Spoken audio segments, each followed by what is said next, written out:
Cabinet की बैठक को लेकर उप मुख्यमंत्री अरुण साव का बयान सामने आया है। वहीं उप मुख्यमंत्री अरुण साव ने कहा कि मुख्यमंत्री विष्णुदेव साय की अध्यक्षता में राज्य कैबिनेट की बैठक होगी, जिसमें कई महत्वपूर्ण विषय पर चर्चा होगी।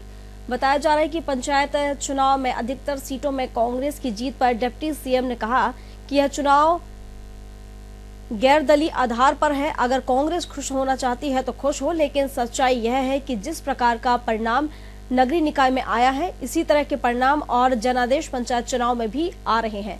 अधिकांश सीटों में भारतीय जनता पार्टी के अधिकृत प्रत्याशी जीत रहे हैं।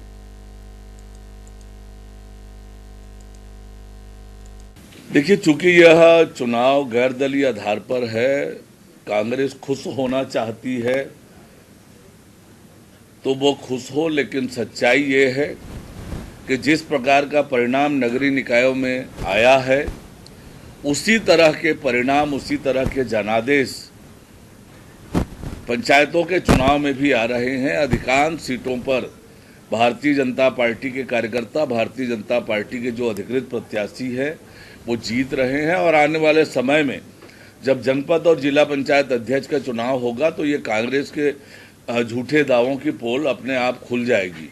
मैंने वही कहा, पहली बात तो ये है कि कांग्रेस का जो दावा है वो झूठा है, निराधार है, और कांग्रेस कहीं पर दिखी है पंचायत चुनाव में, मुझे ये बता दें। और इसलिए कांग्रेस पार्टी मुगालते में है, झूठा दावा कर रही है। जब जनपद अध्यक्ष और जिला पंचायत अध्यक्ष के चुनाव होंगे, कांग्रेस के ये जो दावे हैं वो उसकी पोल खुल जाएगी। देखिए, ये तो कांग्रेस में बदलाव की चर्चा पिछले 1.5 सालों से हम लोग सुन रहे हैं। विधानसभा चुनाव के परिणाम जब से आया है तब से ये चर्चा चल रही है, तो कांग्रेस के चर्चों पर मत जाइए। कांग्रेस, मैंने जैसे कहा, दिल्ली में शून्य, छत्तीसगढ़ के नगरीय निकायों में शून्यता की ओर कांग्रेस पार्टी बढ़ रही है। राज्य निर्वाचन आयोग नगरीय निकाय के निर्वाचित पदाधिकारियों की अधिसूचना जारी करेगी। अधिसूचना जारी होने के बाद नगर निगमों के जो नियम है, उस नियम के हिसाब से 15 दिन में शपथ ग्रहण और सभापति का चुनाव, और नगर पालिका, नगर पंचायत में 30 दिन के अंदर शपथ ग्रहण और उपाध्यक्ष पद के चुनाव का प्रावधान है। उस प्रावधानों के अनुरूप जो है वो आगे की कार्यवाही होगी।